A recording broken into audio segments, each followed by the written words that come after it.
हरे कृष्णा। हमारे सामने एक बहुत सुंदर उदाहरण है। ये परम पूज्य श्रील गौर गोविंद स्वामी महाराज दिया करते थे। कई बार लोग सोचते हैं कि गुरु की कृपा हमको किस रूप में प्राप्त होगी, हम गुरु की कृपा कैसे प्राप्त कर सकते हैं। तो उस संबंध में महाराज जी कहा करते थे कि देखिए, जैसे एक शिशु, एक बच्चा माँ के गर्भ में होता है और वो पूरी तरह से असहाय होता है। फोटो में देख ही रहे हैं यहाँ पे।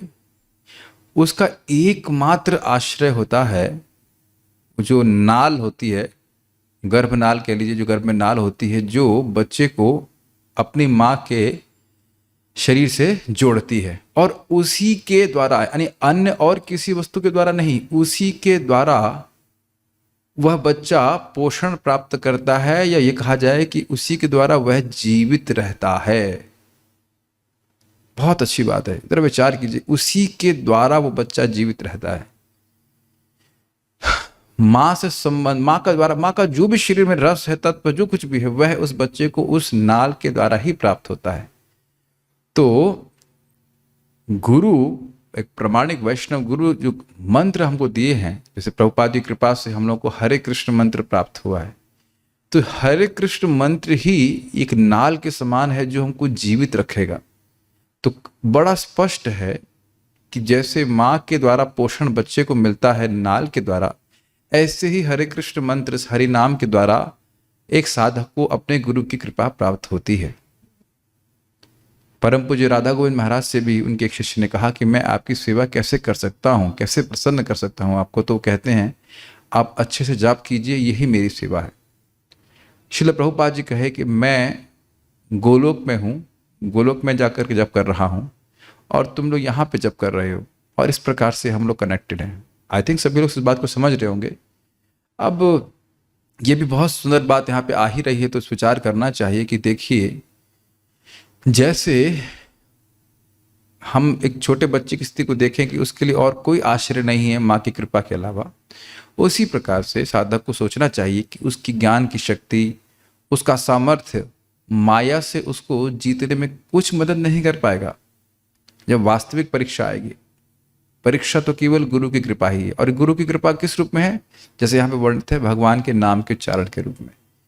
तो जितनी गंभीरता से हम इस नाम को उच्चारण को लेंगे अपने जीवन में, उतनी गंभीरता से हम गुरु की कृपा को अपने जीवन में अनुभव करेंगे। इसको बृहद भागवतामृत पे भी हम शास्त्र में पढ़ते हैं।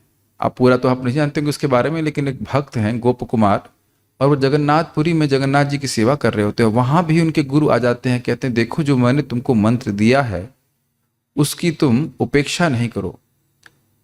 और इसी को भागवत में भी हम सुनते हैं, यजन्ते यज्ञ पुरुषम स सम्यक दर्शन पुमान। जो इस वैष्णव मंत्र के द्वारा भगवान विष्णु का यजन करता है, तो वह व्यक्ति सम्यक रूप से भगवान को देखने में समर्थ हो पाता है, और उस व्यक्ति का दर्शन भी लोगों को पवित्र करने वाला हो जाता है। तो आप समझ सकते हैं इस बात से कि नाम को कितना महत्व है। तो स्पष्ट समझ में आ रहा है कि प्रमाणिक वैष्णव, प्रमाणिक गुरु की कृपा यही है कि वह हरे कृष्ण मंत्र हमको दिए हैं, और जितना उसको हम गंभीरता से ग्रहण करते हैं, उतनी मात्रा में हम उनकी कृपा को समझ पाएंगे। एक और दृष्टांत से समझिए कि मान लीजिए हम डॉक्टर के पास जाते हैं और कहते हैं कि हम लोग बीमार हैं, कुछ हम पर दया कीजिए, तो वह हमको पर्चे में दवा लिख के दे देता है।